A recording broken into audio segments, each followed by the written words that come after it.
Hello, welcome to PowerPoint Presentation 4.1 for the course RSC 5040, Energy of the Environment, Green Mountain College, and again my name is Steve Latender. The title of this presentation is Renewables Integration. So this image on this cover slide compares two different electric utility models. The current model is a centralized system where we've got large-scale power generation and production, and then that power is distributed through an extensive transmission and distribution grid to ultimate consumers, businesses, homeowners, etc. On the right we have an image which is often referred to as the distributed utility image.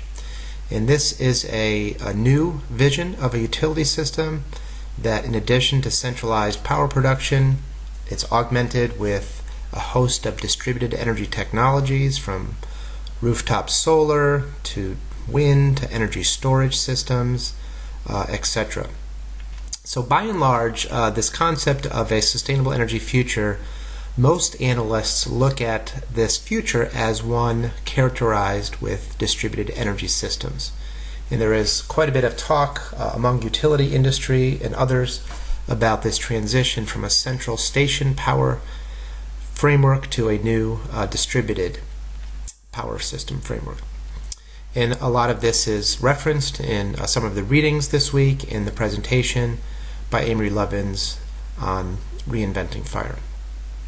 So what I wanted to do here in this presentation was to just focus on the various sources of renewable energy that we could harness, think about how we could use those sources of energy, and then talk about some of the challenges in terms of scaling these resources to meet our society's energy needs. So let's go ahead and get started. So this slide here lists on your right all the various renewable energy resources we could harness, and on the left we have the various ways that we use energy: space and water heating, transportation, and electricity. So on the right, again, these are the different renewable energy sources: solar, wind, hydroelectric, ocean energy, which includes wave and tidal, bioenergy, and then geothermal. And so these resources require an infrastructure and technologies which can convert that renewable form of energy into useful forms of energy. So when we think about renewable forms of energy, really it's very important to distinguish renewables from fossil fuels. Fossil fuels, again, are stocks of resources that are available for us to extract and then use for various purposes. Renewable forms of energy, we're really talking about flows of energy on the planet that we can harness in different ways. We know that the solar and the wind resource are vast. It's just a matter, again, of harnessing and converting that energy into useful forms of energy. Hydroelectric, on the other hand, in the United States is pretty well exploited. We've really dammed most of the major rivers. We've got a large hydroelectric infrastructure in the United States. So there's not a lot of potential for new hydro resources, particularly large scale, although there is some significant opportunity for smaller scale hydro. And that's not the case in many other countries. There is still significant potential in the developing world to develop large hydroelectric plants. But here in the United States, we're pretty much exploited all the good sites. Ocean energy is also quite vast. Again, we could use the tides, tidal energy, or we can use wave energy. Again, various technologies convert that into useful forms of energy. Bioenergy covers a broad spectrum of sources, from animal waste to landfills to growing crops specifically for energy purposes. And then finally we have geothermal, which is exploiting the heat below the Earth's surface for central power stations, which is fairly limited to the western part of the United States. And then also geothermal for space heating using geothermal heat pump is a technology that can work in most locations. So we have to think about these sources of energy and the ways that we can use them. And so on the left here we see for space heating we can use solar, we could use bioenergy, cordwood or wood pellets, or we can use geothermal, as I just mentioned. So there's several options there. transportation, however, there aren't many renewable substitutes for the current gasoline and diesel fuels that we rely upon. Bioenergy, biofuels can be produced through corn or oils, and that can substitute for gasoline in our current vehicle fleet, although some modifications may be necessary. So there aren't a lot of renewable energy alternatives for transportation until we transition a significant part of our transportation infrastructure towards electricity or our vehicles. And that's an area that I've been working on for a couple decades. However, today the vast majority of cars are powered by gasoline, and that would require another liquid fuel replacement, which would be derived from biomass. So then electricity, we see at the bottom, there's lots of options. All of these renewable energy resources can be used for electrical generation: solar, wind, hydro, ocean energy, bioenergy, and geothermal. So it's just interesting to note that of all the ways we use energy, renewable forms of energy are most suitable for electric power production. And again, consistent with Amory Lovin's Reinventing Fire, the sustainable energy future typically envisions greater use of electricity for home heating, space heating, and for transportation as we transition to electric vehicles. Okay, this next slide here I think is quite important, and we can think about technologies, renewable energy technologies that convert these sources of energy, renewable flows of energy, into useful forms of energy on what I call a commercialization spectrum. On the left end of the spectrum, you've got technologies that are very much in the developmental stage, where there's work in the laboratories, there's maybe some demonstration, small-scale demonstration projects. And then on the far right of this spectrum, we have those technologies that are commercial, where there are multi-million, billion-dollar markets. There are a number of companies engaged in manufacturing and deploying these systems. And so it's important to think about where these various technologies fit along this spectrum. So on the far side, we've got, on the developmental stage, we've got algae and tidal and wave energy. Those are very much in the demonstration and feasibility analysis stage. And on the right, we've got solar and wind and geothermal, hydro. Corn ethanol is a very commercialized technology. It's a multi-billion-dollar industry where ethanol is produced using corn in the Midwest and other locations. Contributing solar power, CSP, I have kind of on the commercialization side, not quite as commercial as some of the others. With the cost reduction in solar photovoltaics, there's been a lot of plans to build concentrating solar power plants have been canceled in favor of going with solar photovoltaic technologies at a large solar farm.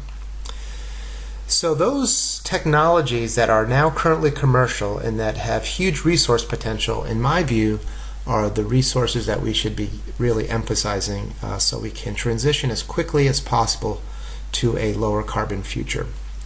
And again, along the bottom here, where you are on the commercialization spectrum really dictates what types of policies are needed to advance the technology or the systems of interest. So on the developmental stage, you need support for research and development, and on those that are on the commercialization stage, there may be requirements.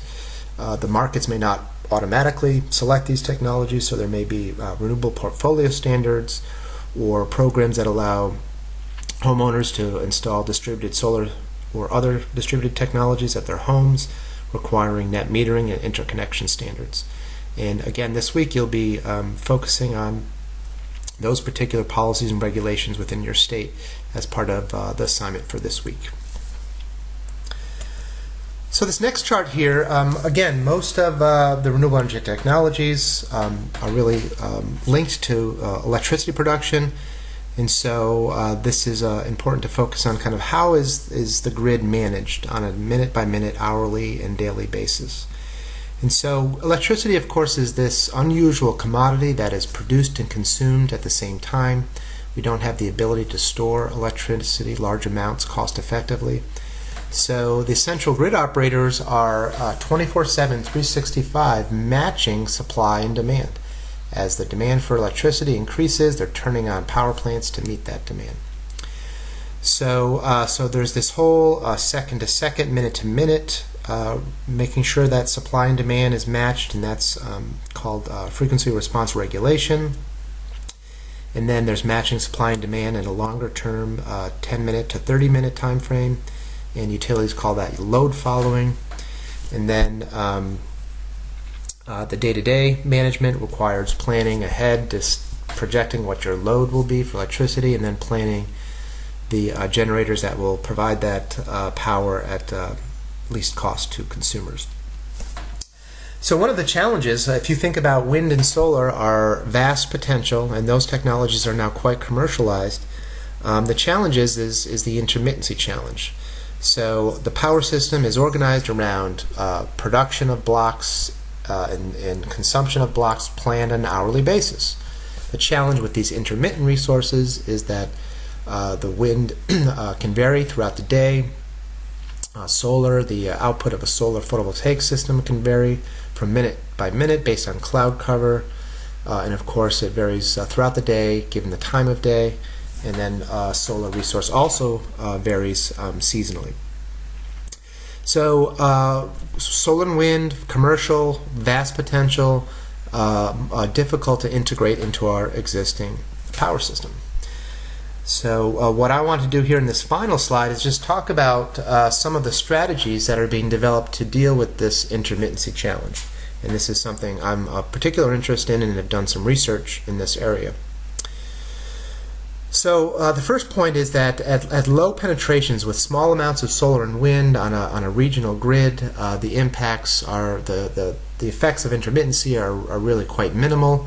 You know, the grid is designed to be somewhat flexible in dealing with variability consumption, and adding this new variability from solar and wind at low penetration levels is very much manageable.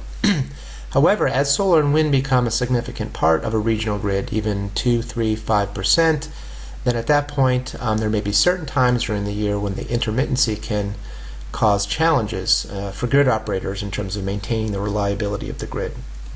So here there are 4 strategies that have been proposed and are being implemented in certain places to deal with that intermittency. And the first is forecasting. We can use advanced weather forecasting models to predict what the solar radiation will be at a particular location, and that allows grid operators to plan accordingly. Not only can they plan the day ahead, they can also use up-to-date computer models of weather to predict the hour ahead.